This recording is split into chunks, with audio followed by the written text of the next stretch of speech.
주었다라고 하는데도 여전히 새벽과 밤에는 차가움을 느낄 수가 있습니다. 우리가 또 이제 환절기인데 환절기에 기승을 부리는 감기와 싸워서 승리하도록 조심하시는 우리 예수님교회 성도님들 되시기를 주님의 이름으로 축원합니다. 오늘 이 에스라서 5장 12절 에스라 선지자의 말씀을 통해서 이스라엘 백성들이 경고를 많이 받았는데 오늘 이스라엘 백성들이 받은 이 경고를 21세기의 우리 교회에 적용해서 우리가 조심해야 될, 경계해야 될 것들이 무엇인가를 간단하게 생각해 보므로 은혜 받기를 주님의 이름으로 축원합니다. 우리들이 일반적으로 이렇게 생각합니다. 하나님께서는 불신자들만 준엄하게 다스리고 당신의 자녀들인 우리 백성들을 향해서는 아주 관대하시리라고 생각을 가지기가 일반적인 생각이라고 말씀을 드릴 수가 있습니다. 사랑하는 성도 여러분, 그러나 사실은 절대로 그렇지 않습니다.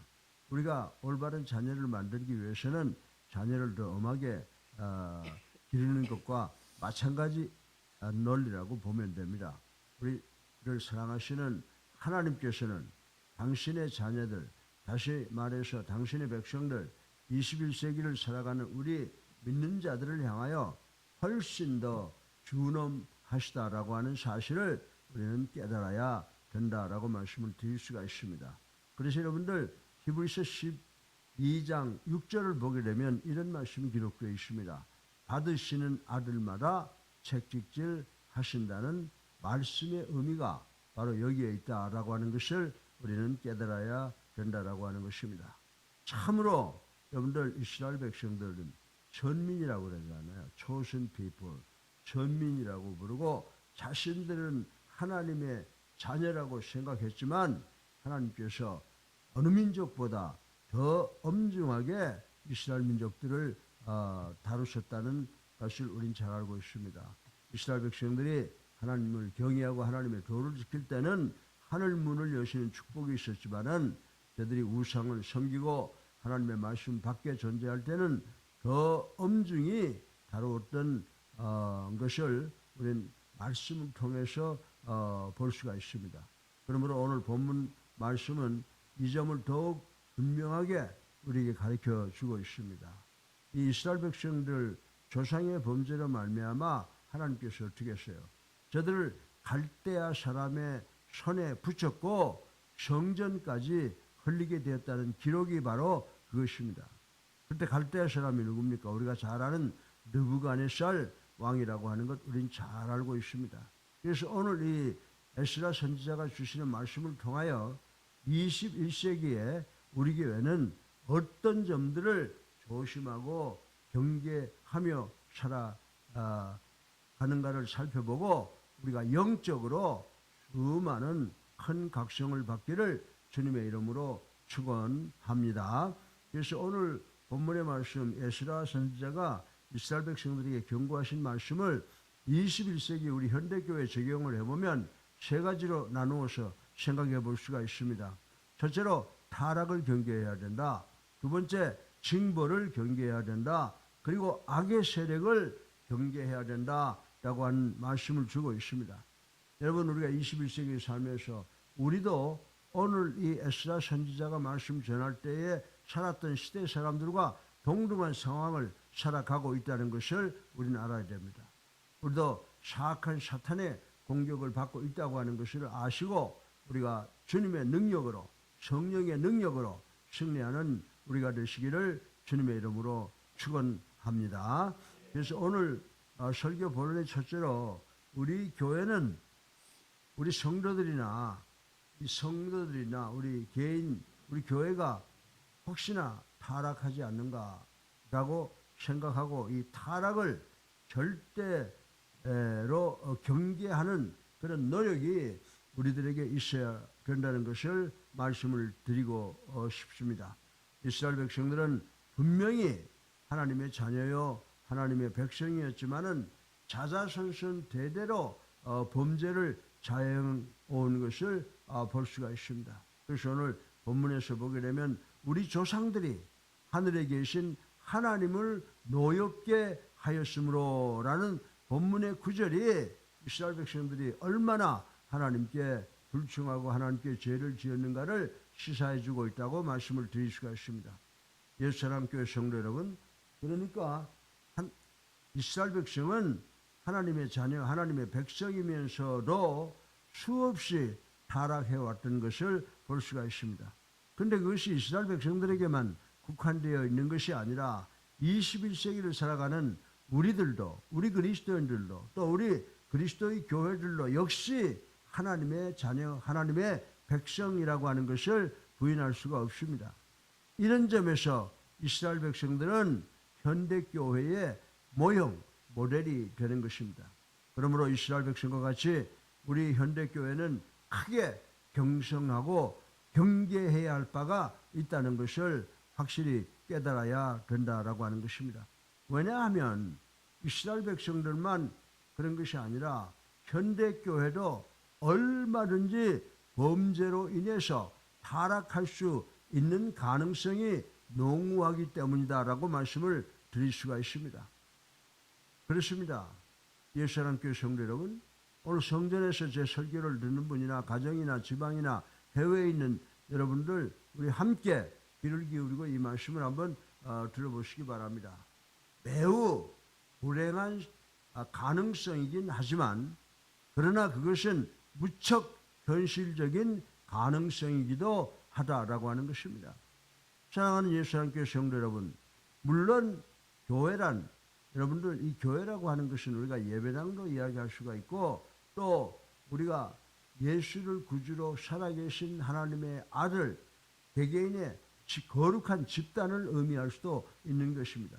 그렇지만 실제적으로 보면 교회란 온갖 불완전한 사람들이 모이는 집단이라고 말씀을 드려도 과언이 아니라고 저는 생각합니다. 그래서 우리들은 개인이나 이 교회나 이 성전의 모든 것이, 몰려드는 모든 것이 타락의 요인을 내포하고 있다는 사실을 부인할 수가 없다라고 말씀을 드릴 수가 있습니다. 진정으로 교회는 명목상 하나님의 자녀는 분명하지만 여전히 불완전한 죄인들의 모임입니다. 그래서 이 불완전한 죄인들이 모든 것을 포용하고 있기도 하다는 사실을 우리는 절대로 부인하거나 간과해서는 안 된다고 하는 것을 오늘 말씀을 드리고 싶은 것입니다. 여러분들 우리 기독교 역사를 보세요. 초대교인들이 목숨 걸고 싸워서 세계 제1의 강대국인 로마를 점령시키고 기독교국가를 만들었습니다. 그러나 우리가 역사를 통해서 보면 중세시대 교회가 얼마나 부패했던가를 알고 있습니다. 마르틴 루터가 종교개혁을 일으키기 전에 여러분들 성직자들이 정말 예수님처럼 존대를 받았지 않습니까? 심지어 성직자들이 어떻게 했습니까? 돈을 받고 성직을 팔고 교회 성전을 짓기 위해서 면죄부를 팔고 별짓 다 했습니다. 그리고 혼자 독자적으로 정말 인생을 관리하겠다고 결심한 그 성직자들의 여자 관계라든지 이런 것들을 보면 참으로 말로 표현할 수 없는 문제들이 있었습니다. 그리고 성도들의 헌금까지도 늑탈한 그런 역사적인 사실이 기록되어 있는 것을 우리는 읽어볼 수가 있습니다. 사랑하는 예수님께 성도 여러분, 그렇습니다. 여러분들 유대교가 그리고 중세교회가 타락했다고 하는 것을 본다면 현대 우리 교회도 분명히 타락할 수 있는 요인들이 있다는 사실을 인정을 해야 됩니다. 그러므로 어떻게 해야 됩니까? 교회는 정직자들로부터, 목사들로부터, 직분자들로부터 모든 성도들이 부단히 이 죄를, 이 부패를 경계하지 아니하면 안 된다는 사실을 오늘 아침에 깨닫고 우리는 오직 예수 그리스도만 바라보고 성령의 지도하심과 인도하심에 따라서 모두 승리하는 우리 예수사랑교회 성도님들 되시기를 주님의 이름으로 축원합니다. 둘째로 징벌을 경계해야 됩니다. 여러분들 우리가 우리는 예수 믿고 구원받았어. 그래서 하나님이 우리를 사랑하셔. 맞아요. 그러나 그렇게만 생각하면 안 된다 이 말입니다. 이스라엘 백성들이 분명히 하나님의 사람들이여 하나님의 자녀들이었으나 저들의 타락은 하나님의 징벌의 대상이 됐고 하나님의 징벌을 처리하게 됐다는 사실을 우리도 깨달아야 된다라고 하는 것입니다. 에스라서 5장 12절 상반절을 보세요. 하나님이 그들을 갈대아 사람 바벨론 왕 느부갓네살의 손에 넘기심에라고 하는 구절이 있는데 이 구절이 분명히 하나님께서는 자기 자식들, 자기 백성들을 무섭게 다루신다는 사실을 밝혀주고 있습니다. 이렇게 하여 유다 백성들은 예루살렘 함락 당시 수없이 살육을 당했을 뿐만 아니라 그때 살아남은 사람들은 본문의 말씀처럼 바벨론 땅으로 끌려가 포로 생활이라고 하는 고역을 70년간이나 당했다라고 하는 사실을 우리는 잘 알고 있는 것입니다. 사랑하는 예수 안교 성도 여러분, 흔히 우리가 살고 있는 이 세상에서도 범죄를 다루는 데에는 성역이 없다라고 하는 말이 있는 것을 우리는 잘 알고 있습니다.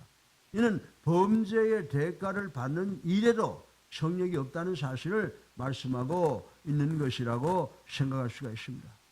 여러분들 잘 아시는 러시아 혁명 아시지 않습니까? 1917년 10월에 러시아에서 공산주의 혁명이 일어났을 때에 시베리아로 끌려갔던 러시아 정교회 성도들이 얼어붙은 눈바닥 위에서 그대로 실어 죽이고 살육을 당했는데 그 숫자가 얼마인지 아세요?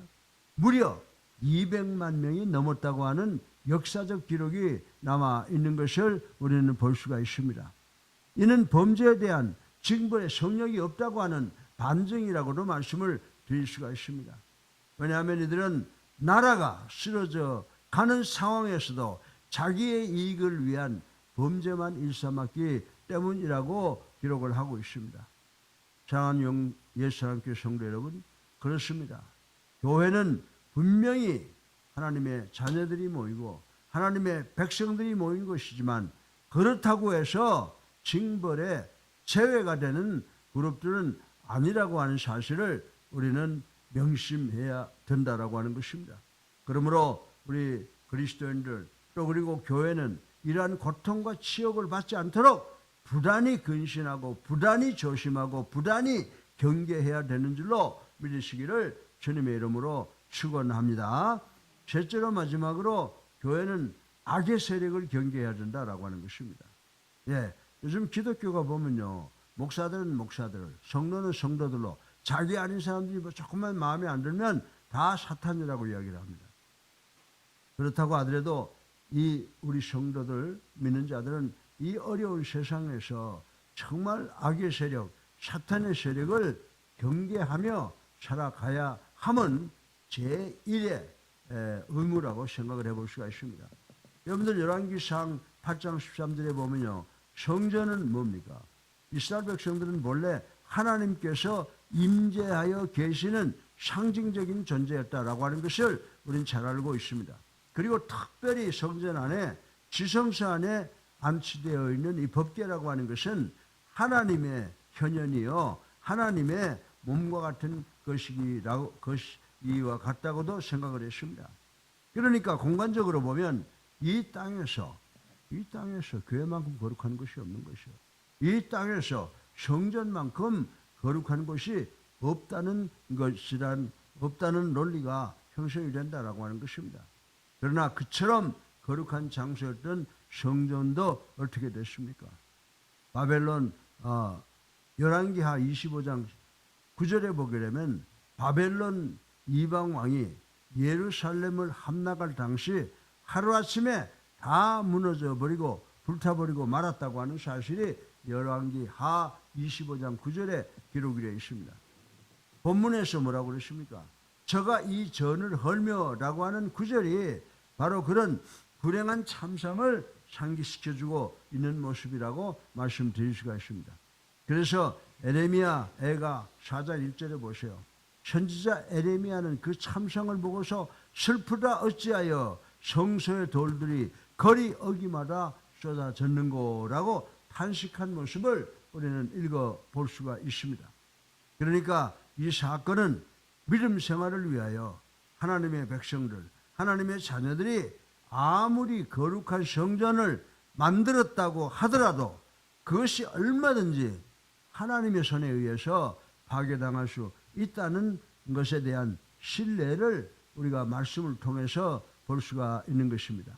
우리는 이러한 사실을 하나님의 입을 통해서 확인할 수가 있습니다.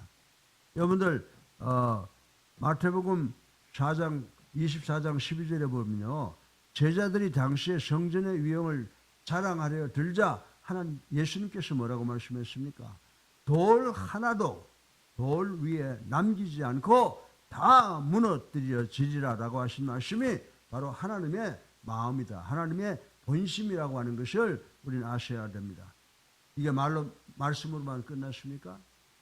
아니나 다를까 헤롯의 성전 역시 BC 70년에 로마 제국 군사들의 손에 의해서 모조리 회파당하고 산산조각이 나고 말았다는 사실을 우리는 역사적인 사실로 확인을 하고 있습니다. 사랑하는 성도 여러분, 물론 교회란 곧 하나님께 부름받은 자녀들, 하나님께 부름받은 성도들, 하나님께 부름받은 백성들을 가리키고 있지만 성전에 대한 상징적인 의미도 있다라고 하는 것을 우리는 알아야 됩니다. 그렇다고 하면 바벨론 왕의 손에 의해서 성전이 무너지고 말았던 것은 21세기에 상존하고 있는 교회도 얼마든지 세상 사탄에 의해서 파괴당할 수 있다는 교훈을 주고 있는 사실을 우리는 깨달아야 한다라고 하는 것입니다. 그렇습니다. 교회는 분명히 하나님께서 임재하여 계시는 상징적 존재이지만 이것도 하나님을 상징하는 이 교회도 얼마든지 사탄이나 이단들의 손에 의해서 파괴당할 수 있다는 말씀인 것입니다. 그러므로 우리 믿는 자들, 우리 예수사랑교회 성도들은 이를 부단히 경계해야 되는 줄로 믿으시기를 주님의 이름으로 축원합니다. 장한 예수사랑교회 성도 여러분, 교회는 분명히 하나님의 자녀들, 백성들을 가리킵니다. 그러나 이처럼 중요하고 귀중한 교회도 자칫 잘못하면 얼마든지 타락할 수 있다는 것입니다. 그리고 얼마든지 징계도 받을 수 있다는 것입니다. 그리고 얼마든지 완벽한 파괴를 당할 수도 있다는 말씀을 오늘 전해주고 있습니다. 사랑하는 성도 여러분, 오늘 본문 말씀은 그런 일에 대한 분명한 증언이라고 하는 것을 생각하셔야 됩니다. 그러므로 우리 그리스도의 몸된 교회인 우리 성도들은 이러한 불행을 당하지 않도록 각별히 경계해야 되는 줄로 믿으시기를 주님의 이름으로 축원합니다. 많은 교회가 우리 교회도 그렇듯이 사탄이 들어와서 우리 교회를 괴롭히려고 흔들었던 적이 있었다고 하는 사실을 우리는 깨달아야 됩니다. 그러나 하나님의 도우심으로 우리가 회개하고 모든 것 회복될 줄로 믿습니다. 우리는 하나님의 자녀에게 더욱 준엄한 심판을 받게 된다고 하는 이 무서운 사실을 우리가 반드시 기억해야 돼요. 아멘. 반드시 기억해야 됩니다. 그래서 이 에스라 선지자가 말한 유대교회의 그 형편이 우리한테도 닥칠 수 있다는 것입니다. 그럼 우리가 어떻게 해야 될까요? 오늘 하나님의 말씀은 현대교회에 주시는 경고입니다. 타락을 경계하라고 하는 것입니다. 또 그리고 징벌을 경계하라고 하는 것입니다. 실제로 악의 세력을 경계하라고 이 세 가지를 주심을 우리가 반드시 기억하고 우리가 기도할 때마다 하나님의 능력이 우리와 함께 하셔서 우리가 이런 것들과 싸워서 승리할 수 있도록 도와달라고 간절히 기도하고 하나님을 경외하고 하나님의 도를 지킴으로 우리의 삶이 시온의 대로가 되는 개인과 교회가 되기를 주님의 이름으로 축원합니다. 살아계셔서 우리의 삶을 주관하시는